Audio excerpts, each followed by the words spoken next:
Hello, everybody. Welcome to episode number 17 of my Football Manager 2023 European Journeyman Save, where we are aiming to win every top division in the European nations that are in the game. We're currently in our second nation, which is Wales, having ticked Iceland off the sheet already. You can see from previous episodes that we're still here at Port Talbot. Nothing job-wise came up during the summer, so I decided to stop here. See if I can make a go of it this season. We've brought in quite a lot of players, stuff like that. But before we go through that, guys, can I just please remind you to go and hit that thumbs up button, hit the subscribe button as well. It's absolutely free, costs you nothing, and it helps me out immensely. So going through the signings then, we have brought a lot in. There's not been too many gone. Sol Howells has left for Walsall. Daniel Roberts has also left for Bala. In terms of the ins though, we'll start at the first one who came in. It was Ian Hughes, came in from Barry. One in the wide positions, can also play up front. He's got some decent attributes for this sort of level, although he's quite far down the order with the other players that we've brought in. Next up was Zach Washbourne. He is the new striker for us. He's the new advanced forward in the club. At the club, he came in from Solihull Moors. You can see, again, another good player. He's got lots and lots of pace. He's got some good finishing as well, and I'm expecting good things from Washbourne. Max Story then came in on loan from Hartlepool, an attacking midfielder, another one with some really good attributes for this sort of level of football. Young 20-year-old Englishman, so I'm looking forward to see what he can do. Tyler Fredrickson is a new central defender at the club, similar sort of level to Kobe Small, not quite as good as was it Emenike or Mohammed? I'm forgetting his name now. The lad who was here last season, who TNS pinched off us. He's not quite as good as that. But again, another one who can do quite well. A product of the Man United Youth Academy. Michael Okeke came in next. Another midfielder with some really good attributes. Passing and vision are absolutely fantastic. He's got some good tackling as well. So another decent player there. Toby Green, another forward player in on loan from Stockport. One of the inverted wingers here. He's probably on the right-hand side. He's got a very good left foot. But again, another one with some good acceleration and pace. Good crossing. Good first touch as well. So excited to see what he can do. Richard Clark, next in through the door. Another midfielder with some more good attributes. He's got 17 passing. So again, just strength in depth. Joshua Swan is the new right back. I felt we were lacking a little bit at right back. So this man has come in, formerly of Luton. Some awesome physicals on him. 17 natural fitness. His passing and his crossing let him down a little bit. With those physicals, I'm hoping that he can be up and down that wing all game, really. Ted Curd is the new goalkeeper. I felt we were a little bit short in the goalkeeper position. Alan just didn't quite do it. If we compare Curd to Alan, you can see that he's better in some areas. Alan's a bit more physical, a bit quicker. Curd is better distribution aerially wise. He's also better mentally and with his communication. And then finally, one who I've just signed 2 days ago in game is Eddie Gator. He's come in from Warrington. He is another striker. He is actually a target forward. He's got some good jump and reach, some good heading as well. Now you may be asking, target forward. There's a slight tweak to the tactic. I've still got this one here in case we need to switch back to it. But there's a couple of variations there that we can work through. So the idea behind this tactic is I've always played with two strikers up front. I like two strikers up front. We've got a bit more presence in the centre of midfield as well, and we're relying on the wing backs to supply the target forward, really. So we are playing with a sweeper keeper, two wing backs who are on cross more often and cross aim at the target forward. That's the same for both sides. Ball playing defenders, just standard, really. Box to box midfielder is going to be Jack Jones, who's back in on loan from TNS as well. So hoping for big things from Jones. Okeke is the ball wing midfielder. As I already discussed, he's got that excellent tackling. Positioning as well is really good. Marking lets him down just a little bit, but as a ball wing midfielder, not too bad. Mazzala on support. Now this guy should be bagging a lot of assists. He's got some great passing. We've also got some aim crosses at target forwards and run wide with ball on Clark. His dribbling's okay, crossing's a bit poor-like, but hopefully we can still hit that target forward. Story comes in as the attacking midfielder for today's game, with then Gator as the target forward. All of these are on standard instructions, really. There's only the Mazzala and the two wing-backs with normal instructions, but it is an attacking setup. This is possibly going to be the home formation, and this one possibly the away formation. We'll see. I might even tweak this, put one here for when we're away from home. We'll see how things go, but as for now, this is what we're going to be running so far. So in terms of the players that we've brought in and where that leaves us in terms of the league, we are now second favourites, down to 14, to the point where we've even got a player. We've got two players, the goalkeepers in there as well. We've managed to break into the media top 11. There's also a Barla player in here who I did try to sign, but he didn't want to. So we've got Jack Jones in here, who is actually on loan from TNS, so that doesn't really count, does it? He's still a TNS player. And then Ted Curd's in there, so 14. Now, depending on how things go against TNS, we could potentially overturn TNS. It's going to be difficult, very difficult, but I'm hoping that we can do it this season. I really don't want to get hard stuck in Wales. Now, we did qualify for Europe based on the end of last season, and we took on Boltflagid 36 from the Faroe Islands, and we did end up losing, unfortunately. The first game was at home. We were beaten 3-2. We conceded a late winner, really. We scored an own goal in the 19th minute, but we were 2-1 up coming into the final 10 minutes, and we conceded 2 goals to succumb to defeat. Then we went to the Faroe Islands, and it was a 1-1 draw, but unfortunately we were knocked out 4-3 on aggregate.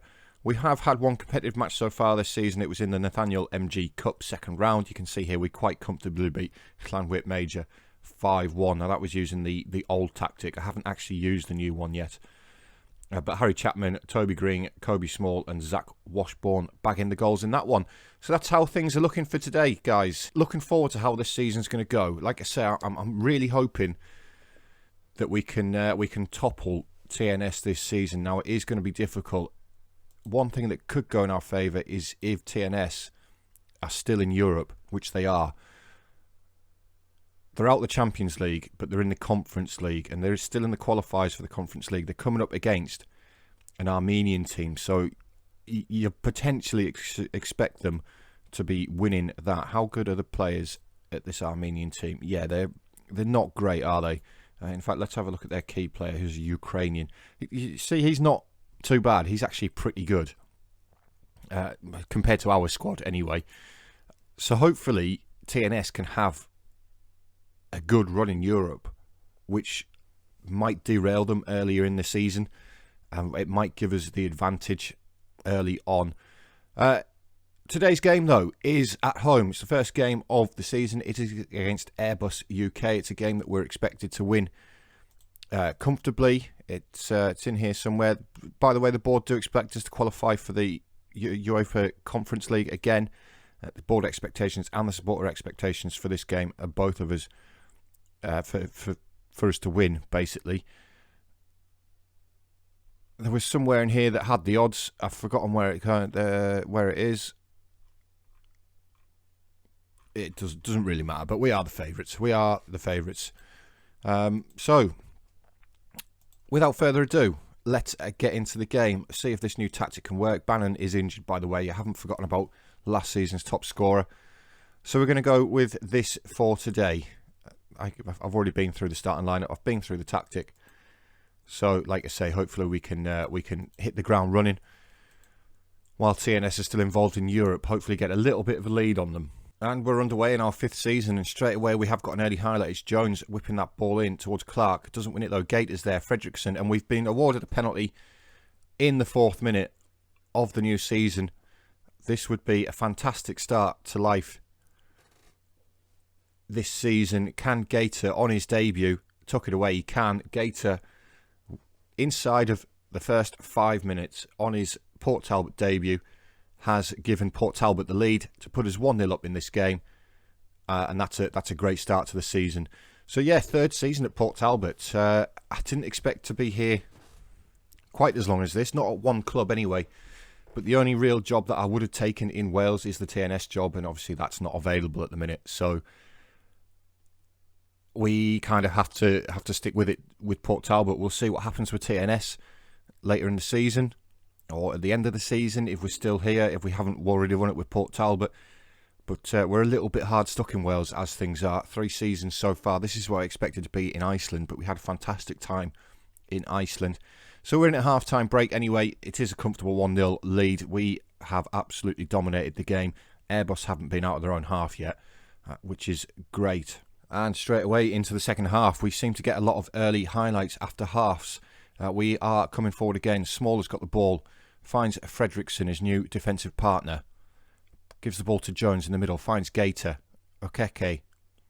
Ball over the top. It's a poor pass there, though, from the ball-winning midfielder. Shouldn't really be looking to make that pass. He should be passing it off to his Mazzala or his out wide, looking for his target forward, really. But we do win the header there with Swan. But it is Gibbons for Airbus. Over the top towards King Harms. They're in on goal here, and it's a good save by Curd in goal, and Riley clears up. Gets the ball out to Story. That was a little bit of a let-off there. We sort of fell asleep. Coming forward now, another free kick. Jones to whip this one in towards that back post. And Richard Clark scores his first goal for the club to make it 2-0 to Port Talbot in the 57th minute. And again, it's been an encouraging start to the season. And hopefully we can keep this up all season. That's a great header there by Clark, who is actually the Mazzala. I'm not sure what his heading ability is. I don't know why we're aiming for Clark. Yeah, we shouldn't really be aiming for Clark from them free kicks. That's both the free kicks that we've scored from now that we've aimed for Clark. I need to tweak that. Need to be aiming for our target forward there, really, don't we? Or one of our centre halves. But coming into the final 15 minutes now, again, like I say, it's been a very encouraging performance. Riley with the throw in on the left hand side finds Okeke. Jones back to Small. Loads of room on the right hand side. Finds Clark instead. It's Okeke. Ball over the top towards Gator. Gator should be hitting the target there. Really, really should be hitting the target. But still, we come forward with Swan. They have pinched the ball back off as though it's Davies. To Gibbings. Jenkins. Long ball over the top, looking out wide to switch the play to Jones. Airbus now approaching our penalty area. It's Davis with the effort. Adam Davis has scored a cracking goal there from the edge of the area from Airbus. And we still have some defensive frailties here. Unfortunately, it's a good switch of play. Jones does well to get the ball, and it's a great finish by the Airbus striker there.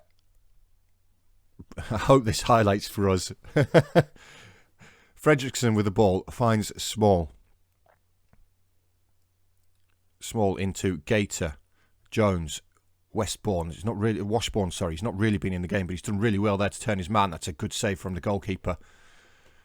To force the corner to be taken by Story. Taking his time, weighing up his options here is Story. Eventually delivers back towards that back post, and Small's head is a poor one.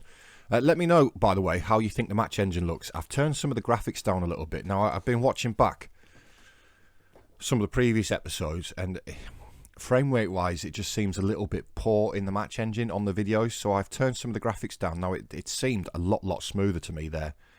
Just let me know obviously in the comments below if you think it's any better.